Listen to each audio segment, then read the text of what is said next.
सच होके देखा है। ये अलग तेरे संग और सबके जीवन में भरेंगे ना तो घर में अलग के संग। मैं हमारे मेंटर हमारे आदरणीय श्री प्रमोद दुबे सर जी, जिन्होंने मुझे इस बिजनेस कॉन्सेप्ट में लाया। इस प्रोफेशनल में आने के पहले मैं लोहा ज्वाइन करता था, मैं वेल्डिंग की नौकरी करता था, मैं मैकेनिकल वेल्डर और फीटर था। यहाँ पे आने के बाद, ये करने के बाद मैं नाइट वॉचमैन बिल्डिंग में करता था। दुबे जी बोले, शुक्ला जी आप इतना मेहनत करते हो, एक ऐसा में काम है आप कम मेहनत में ज्यादा पैसे कमा सकते हो। मैं एक ऐसा दुर्भागी व्यक्ति था जिसको दुनिया ने नकार दिया था। और मैंने सुना था कि आज के समाज में, आज की दुनिया में पैसे वाला ही पैसा कमाता है, पढ़े लिखे लोग ही पैसे कमाते हैं। लेकिन हमारे आदरणीय श्री प्रमोद दुबे सर ने सिद्ध करके दिखाया कि पैसे जिनके पास नहीं उसके पास भी आते हैं।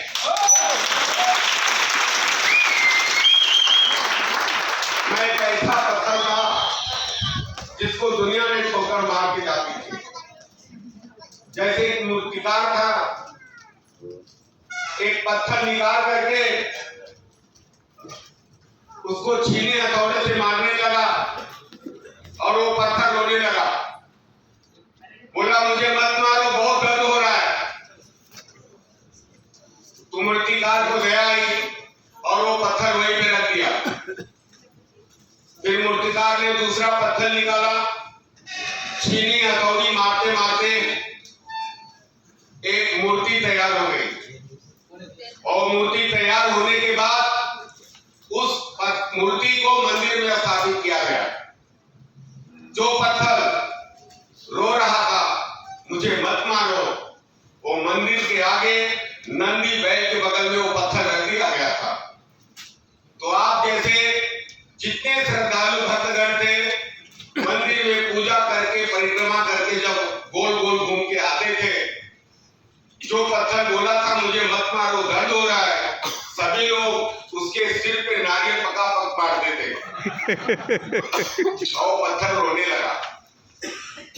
वो बोलता है अगर मैं उस दिन छीनी हथौड़ी का मार सह लिया होता, मेरे ऊपर भी दूध मिठाई चढ़ता, आज वो दर्द मैं नहीं सहा, रोज मेरे ऊपर नारियल फूट रहा है। दोस्तों, अपने जिंदगी के जो भी दुख दर्द है, एक बार ईएलएफ के ऐसे ही एजुकेशन ट्रेनिंग में मैं था और मैंने शिद्दत से, दिल से इस कॉन्सेप्ट को अपने गुरुजन की बातें बताई हुई हर एक चीज को मैंने अपनाया जो मैं आपके बीच में खड़ा हूं। ऐसा कोई भी सुख नहीं है जो मैं ईएलएफ से नहीं पाया, सब कुछ पाया। जिसका शिद्दत से मेरे गांव में मेरे समाज के लोग, मेरे ब्राह्मण परिवार के लोग कहते बहुत है, करते कुछ नहीं है। उसी में का मैं एक दुर्भागी व्यक्ति था। 5 बहन थी, 2 भाई थे, पांचों बहन बड़ी थी, दोनों भाई छोटे थे।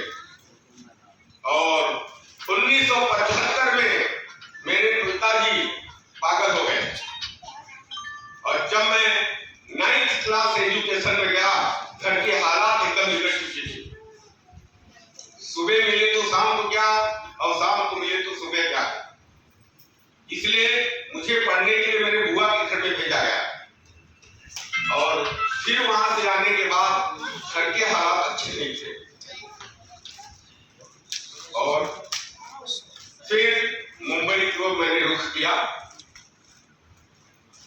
और यहाँ पे आने के बाद मैं वेल्डिंग की नौकरी करते करते हमारे गुरुजी ने मुझे मेरे अंदर की जितनी बुराइयां थी निकाला, एक इंसान के रूप में मुझे इंसान बनाया, जो मैं आपके बीच में बात कर रहा हूं। पढ़ाई तो नहीं कर पाया, गुरुजी ने ऐसा पढ़ाई किया, बोलते थे शुक्ला पढ़ाई में कुछ फायदा नहीं, पढ़ के भी पैसा मिलता है, आप ऐसी पढ़ाई करो और जिससे रोकड़ी तुरंत हो, खोपड़ी में डाल के रोकड़ी बनाने का, पैसा पढ़ाई करने का शुरुआ। और मुझे यलप में वही पढ़ा जो खोपड़ी में डाला, जो मैं एटीएम जैसे रोकड़ी बनाता हूँ। यही करने का यार, कुछ भी अपना दिमाग नहीं लगाना। आज का दुनिया, आज का समाज प्यार लक्ष्मीकांत प्यारे नाम से करता है। लोग पूछते हैं तो है कैसा, जब जेब में हो पैसा, नहीं तो बोलते न जाने कहां से आया ऐसा और वैसा। मैंने नजदीक से देखा है, मेरे बहनों की शादी में बहुत अपमान मैंने देखा है। इसीलिए मैंने इस कॉन्सेप्ट को जाहिर ही किया था, मेरे बहन के शादी के सारे कर्ज चुकाने के लिए। आज जो लोग मुझे पागल के लड़के बोलते थे ना, अब इतिहास बदल चुके हैं। अब गांव जाता हूं ना, बदल गया इतिहास। आज मेरे भाई को मैं मुंबई में एमबीए कराया, मेरा बेटा खुद राष्ट्रीय डॉक्टरी है इस पर, जिसका बाप को एक शब्द इंग्लिश नहीं आता। आज भी मैं कभी फेसबुक नहीं चलाता हूं, लेकिन मेरा एक ही सिद्धांत था कि हिंदुस्तान के मेरे बच्चे टॉप ब्रांड स्कूल में पढ़ेंगे और टॉप में ही बैठाऊंगा। मैंने देखा था ना, एक ही कंसेप्ट था, मेरी वाइफ, मेरे बच्चे जिस चीज पे हाथ रखेंगे सारा वो समाज मेरे बच्चों का परिवार का होगा।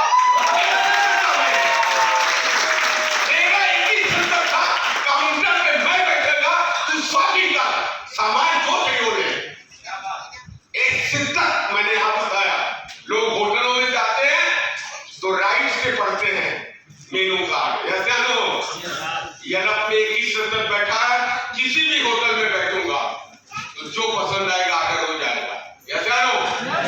तो छोटे छोटे टारगेट को आप करोगे तो बड़ा भी हो जाओगे, ऐसा लो। तो इसलिए छोटी सोच कमर की नोच कभी बड़ा नहीं होने देती, ऐसा लो। गरीबों के घर में जन्म लेना मेरे हाथ में नहीं था, लेकिन गरीब होके मर जाना दुनिया का सबसे बड़ा पाप है। क्या जीतने वाले में है जो अपने में नहीं है, ऐसा नो। आज का समाज कैसा है बताऊं? गरीबी तोड़ देती है जो रिश्ते खास होते हैं, और ये पराये अपने होते हैं जब पैसे बात होते हैं। ऐसा भगवान नहीं है, लेकिन भगवान के कम भी नहीं है। इसलिए किसी गीता बाइबल में कुरान में नहीं लिखा है कि पैसे मत कमाओ। हर ग्रंथ में लिखा है पैसे नेक ईमानदारी से कमाया जाए, ऐसे लो। ये लोग ने यही सिखाया है अपने एसोसिएट को, अपने पार्टनर को, जो टारगेट देकर ज्वाइन करते हो उसको सच खुली आप उसे विन कराओ, ऐसे लो। छोड़ो तो छोड़ो मत, और छोड़ना है तो छोड़ना नहीं, ऐसे लो। और वही लोग मार्केट के भूत बन जाते हैं, वही आपके नए एसोसिएट को डराते हैं, ऐसे नो। क्योंकि उनका जवानी में ही मर्डर हो गया, वो आए थे करोड़पति बनने, नहीं बन पाए, ऐसे नो। वो 13 कंपनी लेके बाइक में घूमते हैं, वो किसी काम के नहीं रहते। सो बोले मैं 13 कंपनी से आया, मैं कुछ नहीं समझता हूं।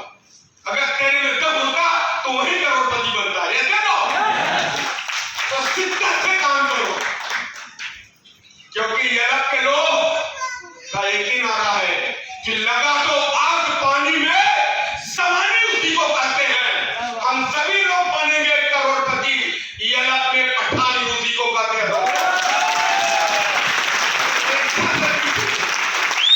मंजिल ऐसे नहीं मिलता, क्योंकि यलप में दूध जलता है पानी जलने के बाद, और यलप पैसे देती है मित्रों मेहनत करने के बाद, मेहनत करने के बाद।